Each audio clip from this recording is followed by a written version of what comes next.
vinaka rangoni, anitaka ni bula vinaka chiko na sigani kua. Au via wasea chungayani na nero Talanoa ke Dr. Kathleen Leblanc, dona ngone leo ni Canada, do kelikeli. And doni vakadidike and University na Simon Frazer University mai Vancouver. Mai tano takatiko ko na Tulituli-Yawe-Kadavu. Ni ko na wasea tiko nga so na tamba ka umana tiko na ulutangango. Sama kerau, ni bula vinaka rangoni na bula tabanga ani vakaronga tiko mekina. Bula me bano levu, bula me biti levu, kena bianu era umani tiko na buno toko viti. Ni ko na ngande tiko na yanu Kadavu na Yabaki viti. Go na kena tamba, viu tiko na tikina na yanu Kadavu.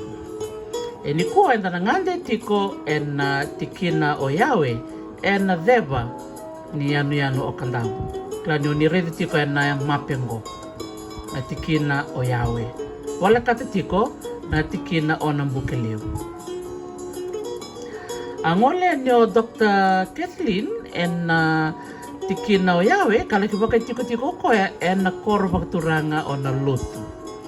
Na korongo kileitanya na ngona makao na tulituli vera na marama rando tulia na veimaroroi kaya dana tu na Tulituli-Yawe. Na sarava na ningo sona tamba wasea mai o Dr. Kathleen. Kaleto ngona kena tamba wakasalu toka dar toko ndo nona chambre vinaka kala ndem toko minda kune sona marama ni Yawe. Ya ndem toka sano ngo na Tulituli-Yawe. Sena kurni viti erdo keleteni kina na marama ni Yawe. Gona kene dakadaka na marau ni me bakarita katiko na dakadaka ni tulituli o bumbula milangoli. Dona marama ni Nalotu. Kabarita ko Dr. Kathleen na dakadaka ni tulituli. Ledango gona tete sena ngele kalaki kaumai na koro Nalotu karonga bewa kibata kena nuku kando kumai nandona tombo nandaku ni koro Nalotu na ni tombungo o ngaloa.